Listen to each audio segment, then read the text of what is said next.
So this is night one of President Biden's first overseas tour. The main question is, will he take back the power from Putin? The president addressed U.S. troops stationed in the UK upon his arrival this afternoon. He made the case America's back and ready to lead the world again, reassuring our troops, our friends, needed. Getting Russia out of our elections and infrastructure is a must. Biden seems to get that. I'm heading to the G7, then to the NATO ministerial, and then to meet with Mr. Putin to let him know what I want him to know. We're going to make it clear that the United States is back and democracies of the world are standing together to tackle the toughest challenges. Can't do it alone, but it does have to be done. That meeting with Putin will happen on the final leg of the trip next week. Cyber hacking, main topic. Biden says that he will convey that there are consequences for violating the sovereignty of democracies around the world. The bar is low for success with him and Putin because of the singular level of sucking up that Trump brought to bear with Putin.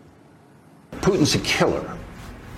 A lot of killers. You got a lot of killers. Why you think our country's so innocent? If he says great things about me, I'm going to say great things about him. Some others, they said they think it's Russia. I have President Putin. He just said it's not Russia. I will say this. I don't see any reason why it would be.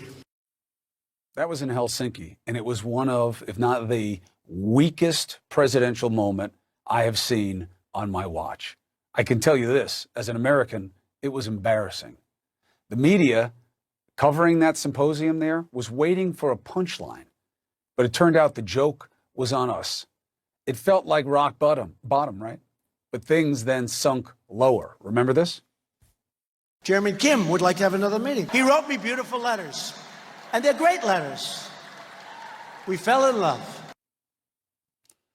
While he fell in love with Rocket Man, America's standing in the eyes of the world fell. There were White House invites to MBS of Saudi Arabia, who had a hit squad murder journalist Jamal Khashoggi. There were congratulatory calls to the president of the Philippines, Duterte, for taking care of his country's drug problem by massacring thousands. And then there were the infamous perfect calls, right? The one with Ukraine. Last night, I spoke with a former top Ukrainian official who listened in on that conversation with President Zelensky that ultimately doomed Trump for impeachment #1. That was Igor Novikov. He was also on the Giuliani call that teed it up.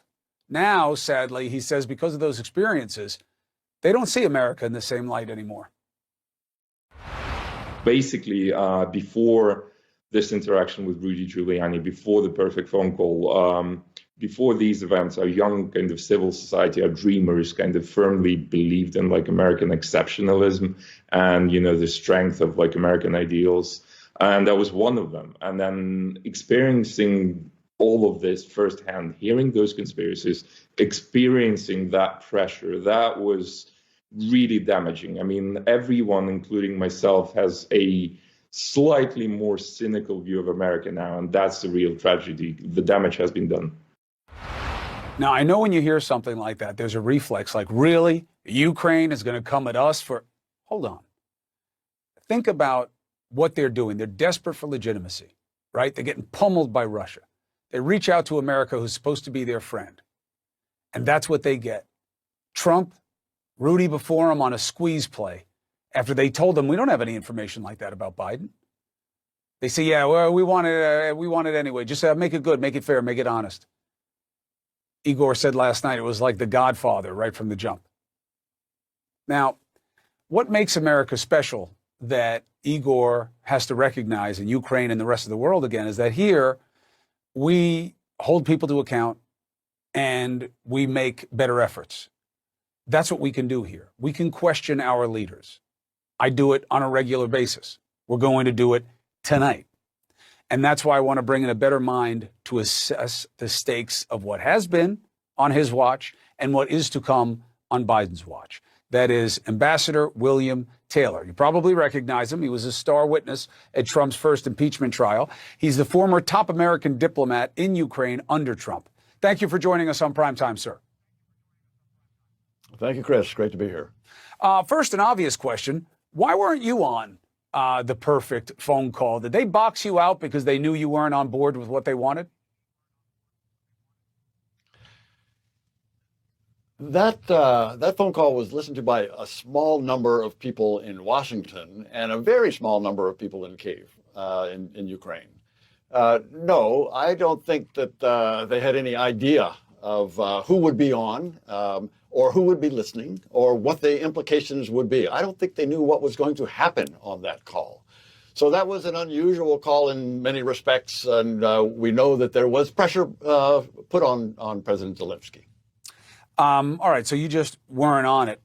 When you think about what that was about, I mean, obviously you had texted Gordon Sondland saying, as I said on the phone, I think it's crazy to withhold security assistance for help with a political campaign. That's exactly what was going on. Should people still care, or is it just the past? People should certainly care. And what happened during that time was that there was an unusual, I called it irregular channel that was operating between the United States and Ukraine. This irregular channel was not related to, was not part of the regular channel that normally handles foreign policy. This was an irregular channel that Mr. Giuliani was playing in, and Ambassador Sondland was part of that as well.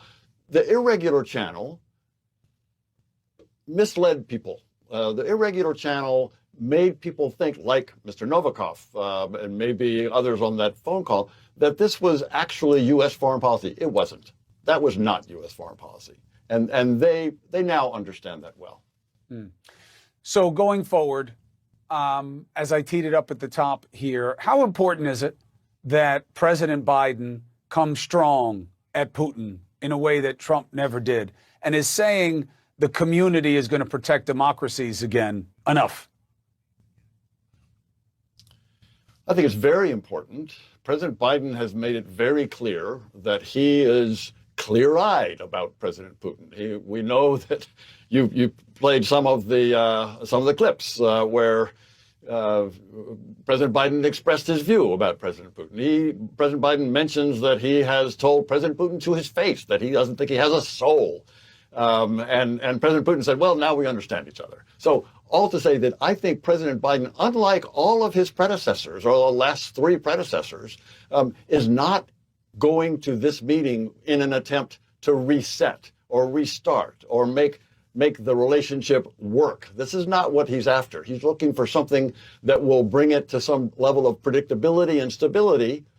The problem, of course, is Mr. Putin is not looking for stability. He's looking for instability, and he's not predictable. So this is a challenge for President Biden, and I think President Biden understands that. The diplomatic talk, you're the diplomat, but the diplomatic talk that, hey, there will be consequences, democracies will protect. Why talk in the future perfect like that instead of just common speak of saying, look, I know you did it. We know you did it. You know you did it. And I'm coming for you. Every time you do something, you're going to get it back, and there's going to be a consequence that you don't like. I promise you that. Why not just be plain speak about it? And Chris, he has made that point. President Biden earlier said, if we find that he has done these things in Afghanistan, these things in solar winds, these things on use of chemical weapons, if we find out when President Biden gets into office, then there are going to be consequences. And he found out about those three things and others, and indeed there were consequences. He has made it clear. President Biden has put sanctions on President Putin and on the Russian economy, and has indicated that there will be more if these norms are violated again. So it is not just the future. I mean, he has put sanctions on. In fact, his first call to President Putin was a heads up. Mr. Putin, in 2 days, I'm going to announce sanctions on you. That was a heads up that President Biden gave to President. And sure enough, 2 days later, sanctions were rolled out. Cyber warfare is what's happening. Cyber terror, whatever you want to call it. Ransomware specifically is on the rise because primarily not of technology, but of finances and cryptocurrency. What is the leverage that Biden has in fighting ransomware attack? think the leverage is a recognition on the part of certainly the government of Russia, but even of those people in Russia who are executing these ransomware attacks, that they can be attacked back. They can be attacked in ways that puts them on the defensive. They know that we know who they are. Our people are pretty good at figuring out where that attack is coming from, and we have taken some steps, some public, some not so public, that indicates to them, the people who are executing these attacks, that they know the United States knows where they are. One other thing while I have you, vaccines. We know that they need like 11 billion of them around the world, but we have 60 million AstraZeneca stockpiled. We've been making promises. We're actually behind the other major vaccine producers in terms of the amount distributed around the world. What do you think of that, and how important is it for Biden to change that, and quickly? Very important, very quickly. I understand. You have reported as well that an announcement that President Biden may make an announcement tomorrow about 500 million doses that he's going to make available. 200 million this year, 300 million next year. That's very important for the reasons that you said. This is important that the United States be seen to be helping in this, being a major player in the defeat of this virus. So you got to give to get, and this is a big part. Joe Biden is not the first president to go overseas in search of a win. That's pretty much the only reason that presidents go overseas. But he is going at a time when things are not working well for him at home. This bipartisan January 6th commission idea, blocked. Police reform, stalled. Talks on universal background checks, forget it. White House negotiations on infrastructure, waste of time. The For the People voting bill does not have the numbers, and the filibuster is not going anywhere. The one piece of legislation that is moving, and fast, is in states led by Trumpers. It is a wave of voter suppression. It increases, they have laws that are about increasing gun access. They have laws that are increasingly attacking a woman's reproductive rights, while at the same time saying the government doesn't have the right to control your body and make you take a vaccine. By the way, explain that to me. They're also cutting short one of Biden's big wins by ending COVID benefits early. The tight margins in the Senate are not new, but this is particularly tight. During the campaign, we heard a lot about Joe Biden's relationships on both sides of the aisle and how he could make the Senate work. Listen. What Biden would say is, given the relationships that he has, particularly with people in the Senate, he has, the ability to get some things done. Senator Biden had working relationships with them in the Senate. Joe Biden had lots of close friends in the Senate, still does. I never bought this. And I said the same. And I always got written off as a cynic. I'm not a cynic, unless you look at it in terms of Diogenes. Then I believe in that, the root of cynicism, where you look at things going on in society with a skeptical eye to try to make sense of why it's happening that way, like what's happening right now. So let's bring in Paul Begala to see what the fix is.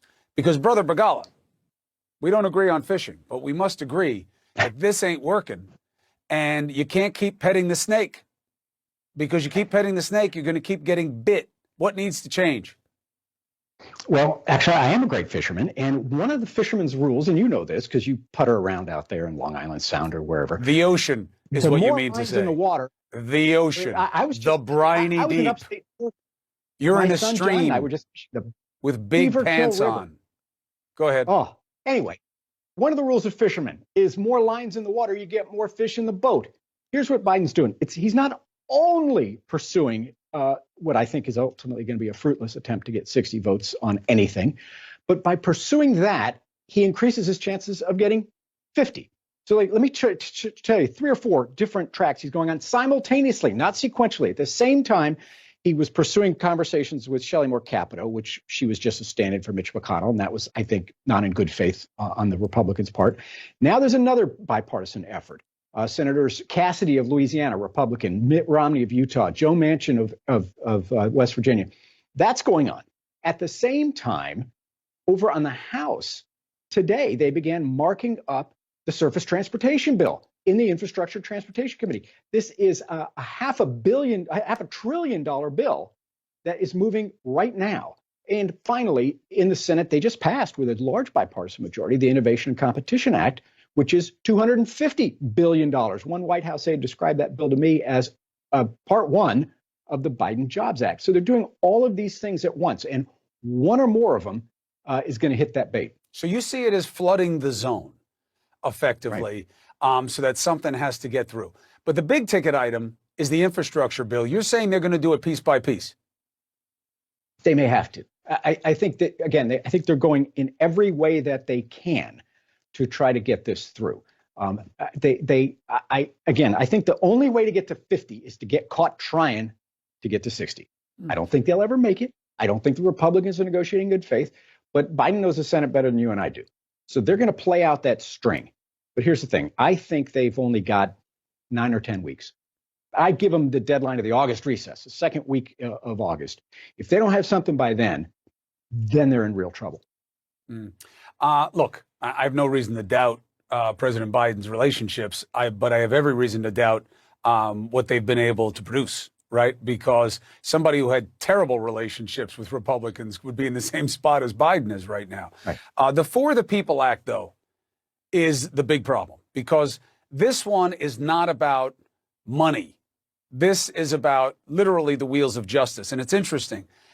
They are playing to win on this, the Republicans. And listen to Senator Cornyn today. We've heard similar lines of attack from many across the aisle who falsely tried to brand this law as a form of voter suppression. Once you play the race card, it's hard for people to think clearly because it tugs at our emotions. Now, the genius of this, Paul, is that that's exactly what's motivating these bills that are absolutely about voter suppression, is the emotion of fear about a fraudulent election that is based on a fraud of no premise. So he is playing that game and at the same time blaming you guys for it. Right. This is what the Trump Republicans do. And Mr. Cornyn apparently has become a Trump Republican. They project. But John Cornyn particularly, because I'm from Texas, he has a particular obligation. Do you know that John Cornyn and Ted Cruz represent more African Americans than any other senators? Texas has more black citizens than any other state. He has an obligation, moral, political, civic, to stand up for those rights of almost 4 million African American Texans. Here's what they're doing back home in Austin. They're trying to pass a bill that would take polling places away from black communities and put them into white communities. There's a district, for example, in Fort Worth. It's about 80% minority. It would lose half of its polling places under that bill. That's crazy. And then they would shift them to the white communities. They're trying to cut back on early voting, on drive-through voting, on late night voting, even on Sunday morning souls to polls voting. They are targeting black and brown Texans with surgical precision, and it is racist. And I think it's right to call that out as what it is. These are racist acts trying to discriminate against some Texans. Imagine what happens if Democrats in the majority don't stop it, and you have to head into the midterms that way. That's going to be that is the single most existential crisis. Obligation. That's right. And I'm all for the infrastructure. I'm all for everything, but they got to save our democracy. Right. I mean, I really think the move is, and we'll leave it here and we'll pick it up next week if you're around, is you got to go to Manchin and say, show me your For the People bill. Show me it. Show me the one that you'll pass, and then let's just do this right now. It's got to get done because your brothers and sisters on the right aren't going to be with you no matter what you want in it, if it has the redistricting in it, and you know it has to have it. I think that's the move. I talked to one of the very progressive people who wrote that bill, a member of Congress, who said, we're open for business. They see Manchin as a reformer, as someone who expanded and protected voting rights. Well, he did it as Secretary of State and as governor in West Virginia. He was a terrific Secretary of State. And it's at 81% popularity in his own state, the For the People Act. Right. So, you know, it's got to be about something else that's going on with him. I don't believe any of this jaundice and this hate parade going on about Manchin. I think he's caught between then and now. But they have to put it to him, because I think if you guys don't get that done, you've got big trouble.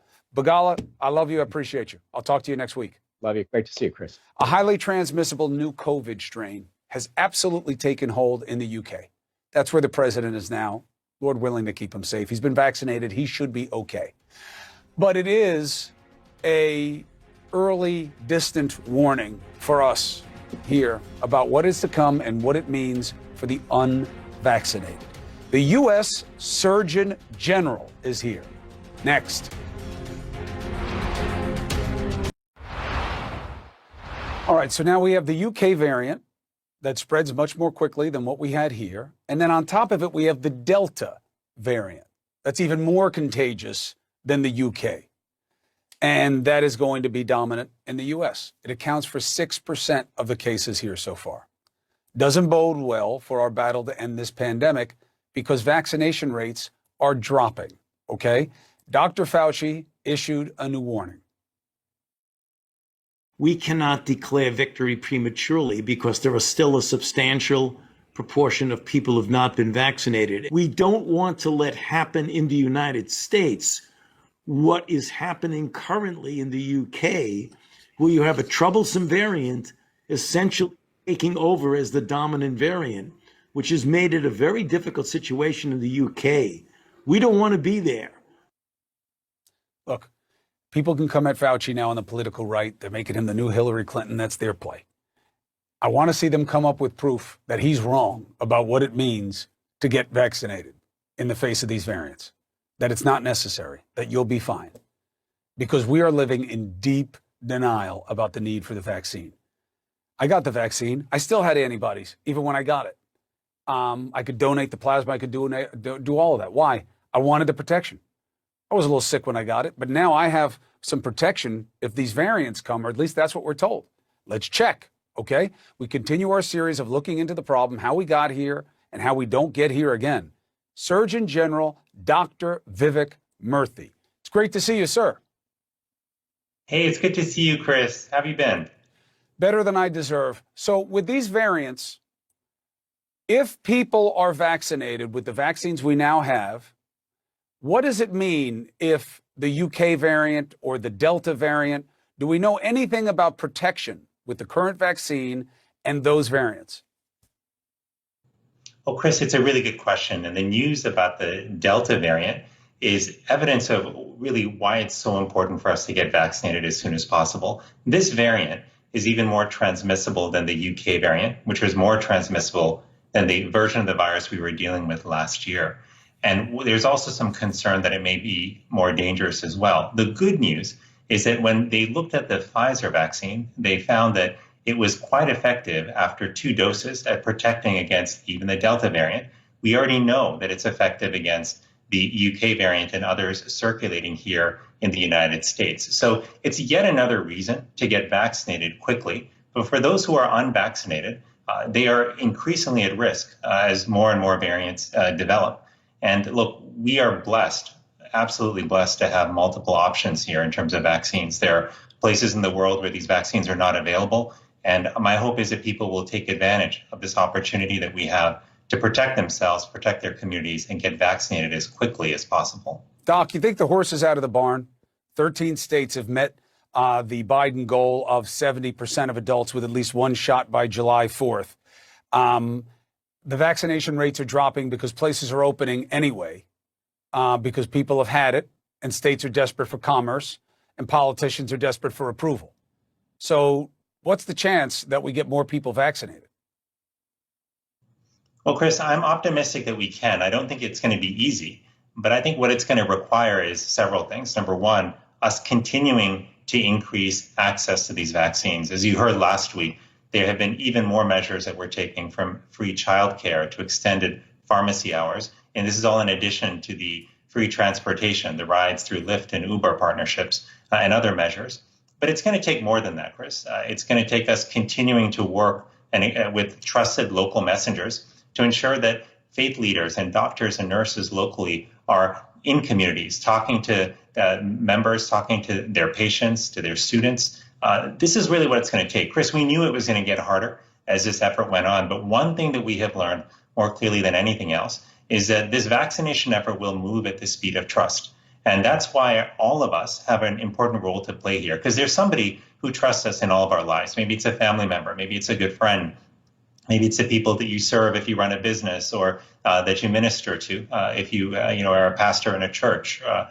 Whoever it may be, those people need you in moments like this to share your experience, to ask them if they've got vaccinated, and support them in their efforts to get questions answered and to find a place to get vaccinated, which you can do now easily at vaccines.gov. But this is an all-in effort, Chris. It's going to take all parts of society, every part of our country, to step up in order to hit our vaccination goals and protect our nation. The one part I think we'll revisit someday is access is what is the key component of wanting the vaccine. And I don't get what the politics were about the passport or whatever you want to call it that somebody has, but preferences for people who are vaccinated, not making people get vaccinated, not forcing it, obviously, but when they know that they get vaccinated and they get to go places and get spaces that they wouldn't otherwise, I think it's a really big thing that we're leaving just to the private sector. But we'll talk about that another day. I want to take a look back, and I want to play a piece of sound for you from Dr. Lipkin, who the name I'm sure you know, about whether or not if COVID-20 comes a year from now, will we be ready to take it on? Listen to what he said. We don't have stuff in place ready to go if we were to get hit again, do we? Not yet. I'm hoping this is something we're going to be addressing shortly. There's so many areas where we're weak. Leading question, fair point. However, he did agree with the assertion that we don't have it, and it boggles me. Yes, the Obama administration gave a book to the Trumps about here's what you need to do when they came in. But you would think, Doc, that now we would be working on reagents, swabs, PPE, have contact tracing staff and mechanisms for it to spread quickly in case any of this ever happens again. And we don't. Why? Well, it's a really good question, Chris, and it gets to the heart of what we need to contend with if we want to be able to respond to the next pandemic. And there will be another pathogen that comes our way, like COVID-19. The question is, will we be ready? What I can say is that we are further along now than we were 6 months ago, because there are several areas where we've got to work, Chris. Number one is on infrastructure. That's about people and systems. And it's not just federal infrastructure, it's a local infrastructure, which really matters. This is where contact tracing, strength and workforce comes in. The second area, though, is on manufacturing. We know that there, from the 100-day study that was done by the Biden administration, that there are critical areas where we have vulnerabilities. We've got to shore that up on the supply chain side, but also enhance our manufacturing capacity so we can make PPE, we can make test kits, we can ultimately produce vaccine at the scale that we need. But in addition to that, Chris, it's also going to be essential that we build the right partnerships, both domestically but globally, and also communicate in a manner that is clear, consistent, and based in science. These are all areas where we can make improvements, but the funding that's already come through, Chris, in the last several months through the American Rescue Plan has actually pumped billions of dollars into strengthening the public health infrastructure that we're talking about. This is really, really important because you can't build that overnight. It takes time. You got to recruit people, train them, get them used to the data systems that they need to use. You also need to rebuild trust in institutions, Chris, and not just the CDC, but scientific institutions across our country. That too takes time, but you start by communicating transparently, openly and honestly with people. So we are in a better place now than we were, but we are by no means as far as we want to be. And that's why we're going to keep working hard to invest more of these dollars to build the workforce and manufacturing capacity that's needed, and ultimately to build and trust by investing, in people, communicating openly and delivering results. Mr. Surgeon General, Dr. Vivek Murthy, thank you very much for joining us. Thanks so much, Chris. Good to see you again. Pleasure is mine. It was testimony in Congress to investigators, and they waited 2 years for it. We now finally know what former Trump White House counsel Don McGahn revealed under oath about the ex-president's attempts to interfere with the Russia investigation. To some, that would be called obstruction of justice. Oh, what do I care? Because the truth matters. And people said that the assertions about what Trump did with McGahn were BS. They were exaggerated. Now you can hear it for yourself. Next. Now, I know there are a lot of people who watch this show to see what's said about the president. what they're lying about with him now, what they're doing to Trump. Well, know this for a fact, and you can check it yourself, and you can read it yourself. Trump did exactly what he told you he never did. Remember, I never told then White House counsel Don McGahn to fire Robert Mueller. All of his people were so sure that it never happened. Listen. Does the president commit to not firing Robert Mueller? The president has not even discussed that. The president is not discussing firing Bob Mueller. I never felt the level of the level 10 and what people heard. It's possible the president uttered the words, "I want Mueller fired. I want Mueller gone." I never heard But you that. never took it. No, I never heard that. You never heard those specifics. I never heard that. If he doesn't file his report by September 1st, mid-September, he's clearly doing a coma. So will he fire him if he doesn't file the report by September 1st? I don't think he's going to fire Mueller. Mueller is creating his own problems. They all knew that they weren't telling you the truth. Now they'll say, well, hold on. He didn't say it to me. He said it to Don McGahn. When I said I never heard it, let me tell you how those places work, okay? There's not one person that knows anything. If one person knows something, several people know it. That's how it works. And you know who says otherwise? Don McGahn. It happened so often that he testified to Congress that he, quote, felt trapped because the president had the same conversation with me repeatedly. As for all those who say it never happened, McGahn says Trump, quote, certainly seemed to ask a number of people about it. But none of those who were closest to him, right? That's who he was. That's who they were. They lie, they deny, and they defy. And there is proof. Now, what does it mean? Let's bring in Norm Eisen. Good to have you, sir. Great to be back, Chris. What does it mean, and why doesn't it mean nothing except a little bit of a I told you so, and for the record appraisal of what was true and what was not politically? What does it mean legally, if anything?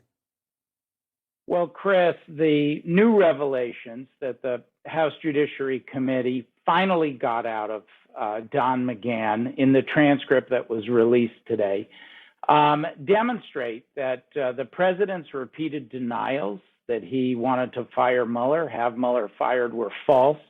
Was a lot of new information that not only did the president very likely obstruct justice, McGahn himself felt that he was on the verge, that he, if he had complied with those requests from the president, that he could have been prosecuted by Mueller. And he was so desperate that he went out and he felt he had to leak it to the press. He used words like crazy and out of control. And here's why it matters, Chris. We've seen over and over again, and it's frustrated some of us, that the Department of Justice under Joe Biden is going to be fiercely independent.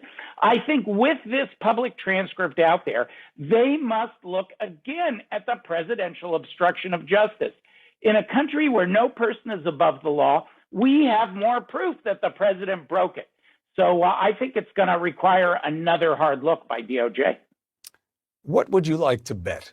That there is absolutely no action taken by the DOJ to open any kind of investigation against the former president or any of his people on this issue? I understand your skepticism. It's a polite word for it.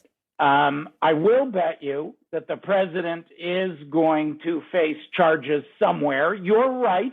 It's a steep hill. His greater exposure is in New York State, in Georgia, for some of his election misconduct. But, Chris, I know the Department of Justice, and I don't believe that they are going to be able to turn away from this transcript. It's public now. That's why it was so important to do it. They have got to ask themselves, are we really going to let the president get away with this? I recognize that it's an uphill battle, but it's important for DOJ to struggle with that question. Norm Eisen, you are the better mind, and I take your counsel. Thank you for giving us the